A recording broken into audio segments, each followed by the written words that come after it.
So I just want to run you through the basic technique that I'm doing here to create this fluid, smoke-like simulation that we're just using a bunch of default tools in Cinema 4D, and it's really easy. Basically what we're doing is emitting a sphere and then using a metaball to create the fluid and the cohesion between all of the spheres that are being emitted by our base emitter. And then we're using forces like wind and gravity and then spherical fields of those forces to be able to direct the simulation. This can be useful for fluid-like simulation or things that resemble a kind of stylized smoke. Here I was attempting to play around with a more smokestack kind of simulation using the same technique. And I think the results are really interesting and cool, and there's certainly a lot that you can do with this technique. So let's just go ahead and create a totally new file and run through this process again. Under the Simulate menu, we're going to go to Particles Emitter. We're going to add a sphere to the scene. We're going to make it a child of the emitter. And within the emitter, the biggest detail here is simply select Show Objects. And then when I hit play, I'm going to see that it's actually emitting the sphere. So the first thing is the sphere is probably too big. So if we turn this down a bit, we'll kind of see this start to take shape. Now I want to make this much longer, so I'm going to take my scene up to 500 frames so I can start to actually kind of mess around with this. Now I'm simply going to take this emitter and make it the child of a metaball. So if I have the emitter selected and I hold Alt, it's going to make it a child of the metaball. Now if we hit play, it's going to look just like one giant blob, and that is because within the metaball, the thing that's really going to drive the level of detail is the subdivision. So right now the editor subdivision is at 40. If I take that to something like 20 and start over, we're going to see it's a little different. If I take it to something like 5, we're going to see the render times or the playback speed kind of dramatically jump up because now we are doing way more subdivisions. And if I turn on lines, it's going to give us an indication. So this is where the kind of push and pull of this technique comes in. On the one hand, we have the size of the sphere. So if we take the sphere size down to something like 10 centimeters and we hit play, we're going to see that's a little bit small. So I'm just going to ramp this value up until I start to see a little bit of cohesion and where the metaball starts to catch it. Now, the next thing we want to do inside the emitter is actually look at its attributes. And the attributes we have here that are going to drive it is the birth rate, so just the number of particles it generates. If I take this to something like 20, we're going to see it's going to be much thicker. There's way more particles being emitted, so that was a little bit more like my smokestack example. If I take it back to 10, it's going to look a little bit more dynamic and a little bit more like clouds or have kind of a fluid, organic, abstract feel. Now, the emitter, by default, is set to emit a certain number of particles, and we have this start and stop emission. Right now, it's stopping its emission at 150. I'm going to actually set that to 500 so that it's basically going to emit the entire life of my scene here. And I'm going to go back into this metaball, and I'm going to basically turn down the subdivisions until I start to see a little bit of faster playback. And the interesting thing about the metaball is that there's a subdivision level for the editor, which means what we're seeing live here in Cinema 4D, and the renderer. So you can set that to two separate values where when we actually render it, there's going to be more subdivision. But just for the purposes of actually working on the simulation in the viewport, we can start to turn that up. And at some level, you'll turn this up so much that you kind of degrade the look, so you just kind of have to find a balance of what's going to work well for your machine. You know, the lower this number goes, the more subdivisions that we're going to have. So I'm going to turn that up a little bit. And the next thing that we're going to do is make this simulation a bit more complex by using forces. So if we come back to this Simulate menu and we look at the Forces tab, I'm just going to pull this out. We basically have forces that will act on these particles. So if I click gravity to add gravity to the scene, and I go back and I resimulate, now I'm going to see gravity applied to the simulation, and you can see how this technique is also very common for fluids and just anything that's flowing. Now I'm going to delete the gravity for now, go back to my start, let it simulate just a little bit. Then I'm going to actually turn this emitter up on its side, 90 degrees, and see how the simulation is taking shape. Now, if we want to be able to control this, mold this into a specific shape, let's go ahead and add a wind. I'm going to grab the wind object, bring it out. You'll see on the wind object there is an arrow, and that's telling you the direction of the wind. So I'm going to point it 90 degrees. I'm going to have an initial bit of wind that's going to move this to the right. And basically, if I could mold something like this is kind of what I'm looking for. So I'm going to want some wind here to initially push it this way, have some wind here to push it back up, and then actually a third wind here to move it back this direction and try to get this into a specific shape. Just turn off my reference drawing for now. So by default, the wind is basically just throwing wind in this direction, and it doesn't have any kind of fall off. So I do want to come into the fall off tab, double click. It's going to add a spherical field. If I'm in object mode, I should see some handles on this spherical field to affect this fall off. And the inner radius is like 100%, the outer radius is like 0%, just like any kind of fall off. And we have two handles here to determine that kind of gradation and that fall off there. So I'll leave it roughly default. And I just want to push some wind onto the first part of this. So if I hit play, I should see, yep, I'm starting to get that shape. So that's good. But now I actually want to take this wind object and command drag a copy, bring it over here, rotate it back the other direction 180 degrees, move this up. I'm also going to tilt it so that the wind is kind of pushing it up in this direction. So I'm going to make sure I have the second wind selected. So now we're going to see, all right, we're getting that first push, then this other push back. And in real time, I should be able to move these around and really try to kind of dial this shape in. So I'm going to grab my base wind, that first one that I had with the spherical field, command drag yet another copy, bring it up this direction. I'm also going to tilt it up so I keep all this momentum coming up this direction. And let's see, now that wind is almost too much, so I need to back it off.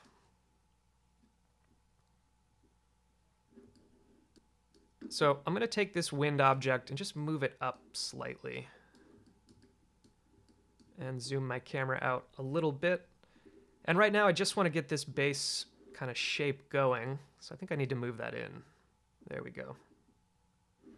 I just want to push these to where they can be kind of dramatic as possible. And maybe that means moving that out this direction. And so this becomes a really kind of fun and mesmerizing process of using these forces. So the other next force that we can add is a destructor, which is essentially a kind of box that will destroy our particles. So if I come in here and hit T and scale this guy up, now we're going to see we're creating kind of a fall-off point where we don't want our particles to run anymore.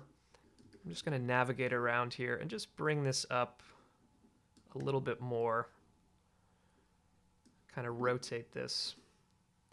Now, within the destruction force here, there's a randomness property, which is kind of nice. So if we set this from 0 to something like 50%, we're going to see, well, now it's killing 50% of the particles, and it's creating a little bit of a softer landing or a softer edge to using this tool.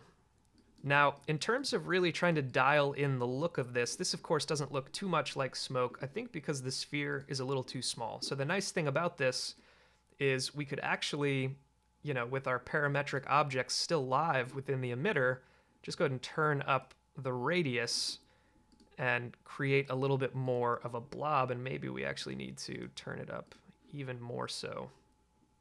Now, the next thing I can do to try to get a kind of smoke effect is animate the emitter and animate this birth rate on the editor and the renderer. And so here at about 80 frames, I'm going to control click some keyframes, go forward a bit, zero these values out,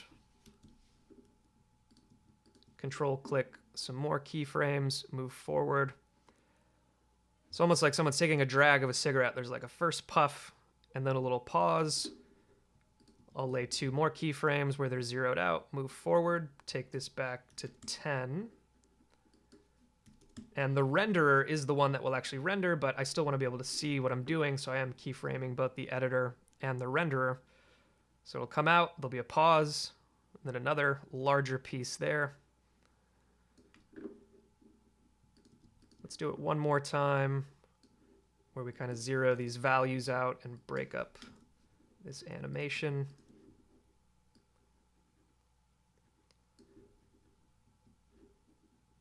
Maybe a shorter pause this time.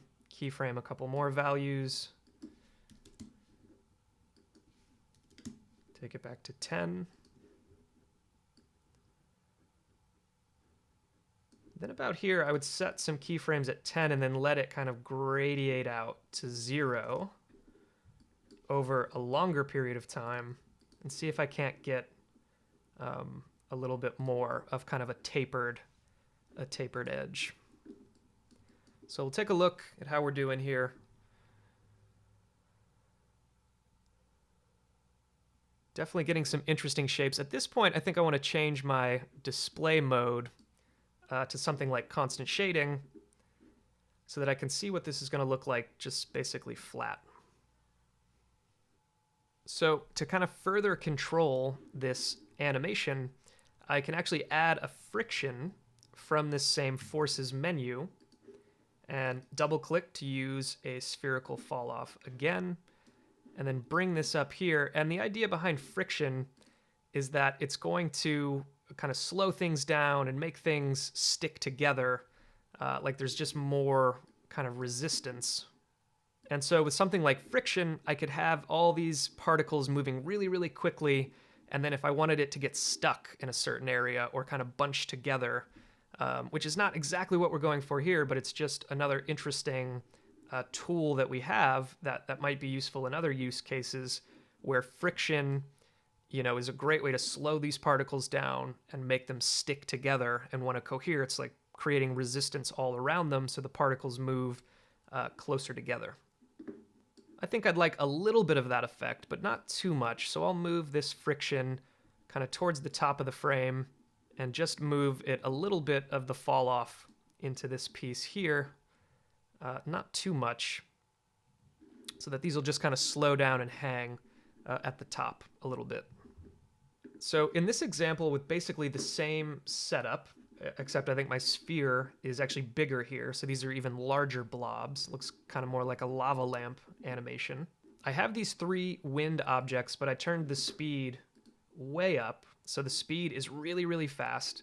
But then I also added gravity to the scene, which was producing some really interesting, fluidy kind of results. So I definitely recommend, you know, playing with adding gravity to the scene and then ramping up some of these other forces to kind of create a push and a pull there. So on this example, I'm getting this tapering at the end in the emitter where it says end scale. So right, I set the end scale to 0. By default, it's going to be 1. And if I take that to 1, you're going to see how much fatter that gets on the tail. If we take the end scale to 0, then the particles basically go from 100 to 0 over their lifetime. So at this point, if we were to add a little bit of variation into the particle emitter of speed, if we just turn that up just a little bit, we should start to be able to kind of change the shapes that we're seeing. And I'll take that end scale to 0. And so now I'm getting a lot more small shapes at the end here. I'm getting more of that kind of breaking apart that smoke would do, but still highly stylized with these large spheres. Now that I've made some tweaks within the emitter, I'm going to come back to the sphere size and just kind of dial this up and down and see how the looks change. You know, the smaller it is, the more it's just going to look like flying spheres. If it's too large, it might just look like one big blob. So I'm kind of looking for a happy medium where I'm going to get some small pieces that break up and break apart, but not too many. The next setting that we can look at here is lifetime. By default, it was set to 600. So these blobs are going to stay really, really large at the top because the emitter's life is that long. But if we take this to something like 300, then we're going to see things break apart and get really, really small right before they die. And so in my first smoke simulation, I did end up somewhere around here. Now that I've actually turned that on, again, I'm going to increase the radius on that base sphere. And then I'm going to come back to the metaball and just turn my subdivisions up a little bit so I can see a little bit of a better preview of kind of what I'm going to be looking at. The next thing I want to do is I'm going to pause the simulation, create a new material by double-clicking down here in the bottom panel, adding some luminance to this, backing the luminance off ever so slightly, and then applying it to the metaball. So I just create basically a totally matte object. And so it's very fluidy. It's a very fluidy kind of smoke look, but I think it's kind of fun to play with. So now I'm going to render this out and put this into a composite of my smoking pipe guy illustration. And so to set this up, basically, I am going to render out an HD sequence of 8-bit PNGs with an alpha channel, so that I can move this around in After Effects and composite it right where I want it. I'm going to take my anti-aliasing to best.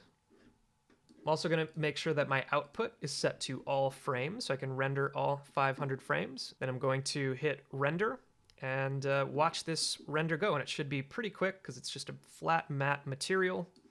So let's jump over into Photoshop and talk about prepping the artwork for our After Effects composite. So I came into Photoshop and on my Cintiq just roughly sketched out, kind of a sailor, hipster looking guy here with his hat. So I could put a pipe right here and then see how the smoke simulation looks. So I quickly sketched out just basically with the pencil tool.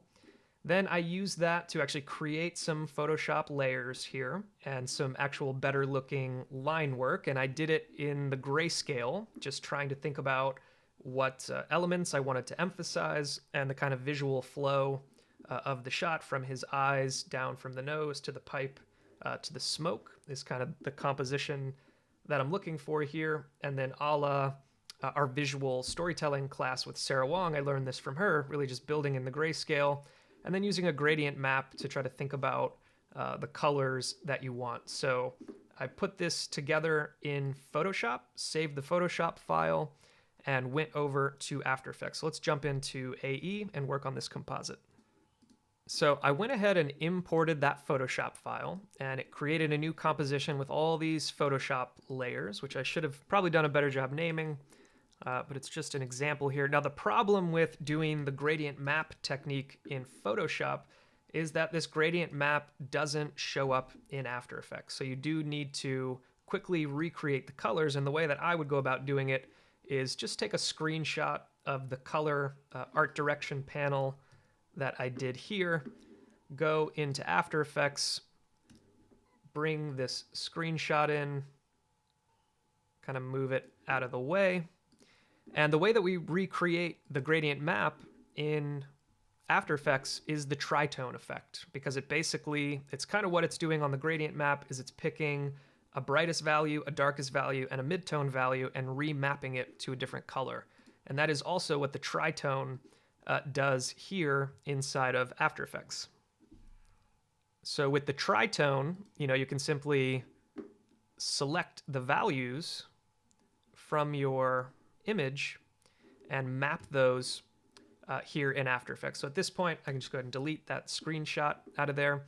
I actually did here in After Effects decide to add a bit of this background to make it look like maybe he's kind of inside a submarine under the ocean. And then I imported my image sequence. You can see this was my first smoke simulation. Now it's moving a little bit slow. So here in my compositing file, I actually did drop the PNG sequence in, and then I simply added a time remap. And so I did remap the smoke here to where I wanted it to be very fast out of the beginning. So I basically went to the midpoint, set a keyframe, and then moved it over. So I'm remapping that, and then I'm allowing it to move a little bit slower when it reaches this point. Now, to create a little bit of subtle movement in the shot, I did some really basic rigging where I basically put everything on a null object And then I added a scale animation on that null object. So he's just kind of coming towards the camera. I took my smoke emitter layer and I parented it and also masked it to the end of the pipe.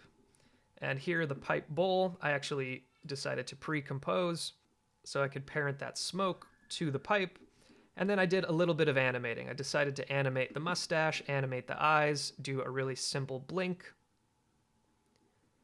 add a little bit of wiggle to the lips and the mustache, almost like he's taking a drag. And then even a little bit of movement on the nose as well. And then I just tried to offset those in a way that would create a little bit of movement for this example. So I ended up with this shot. I think it's fun, definitely needs some work, but I hope that this technique can be handy for you for fluids and for smoke and various things. Using the emitter and just making sure you say show objects, then you can emit spheres and then use a metaball to create that kind of fluid or flowing or smoke-like elements, which can be useful for so many different things. The forces and then spherical fields give you just absolutely unlimited control over these simulations, which is just incredibly fun to play with. And there's so many different use cases where you can get away with some kind of stylized simulations without needing X particles or some kind of third-party solution.